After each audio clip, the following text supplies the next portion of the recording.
guys, very basic lang to. Lagyan natin ng ghee. Kung walang ghee butter sa inyo, kung anong prepared nyo. Ayan. Tapos, lagyan natin ng laurel. Ganito yung garlic chimes.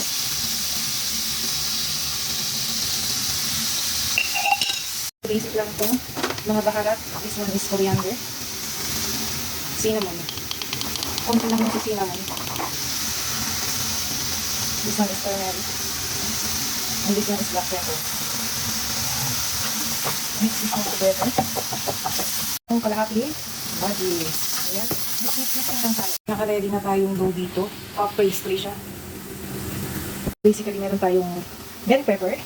Pukit na natin. Pukit na parang tama. Basta ilagay mo, yun na yun mga kapligo. Ang ating pampalasa, huwag kakalimutan maglagay ng asin. Ayan.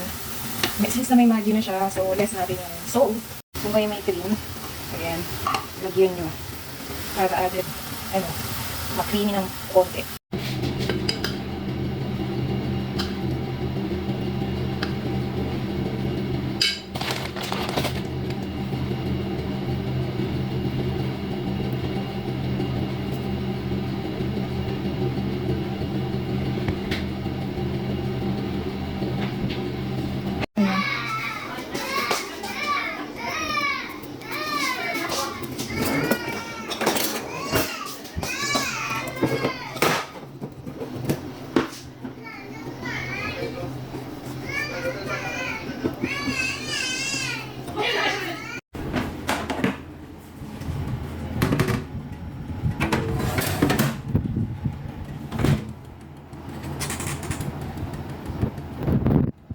Guys, ito yung ating finished product.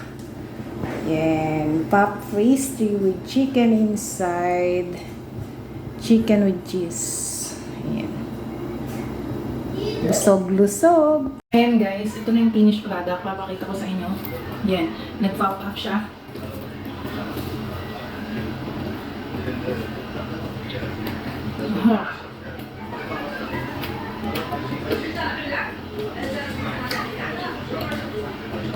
Recommend ko sa inyo guys. Pag may mga bisita kayo, masarap talaga. God bless.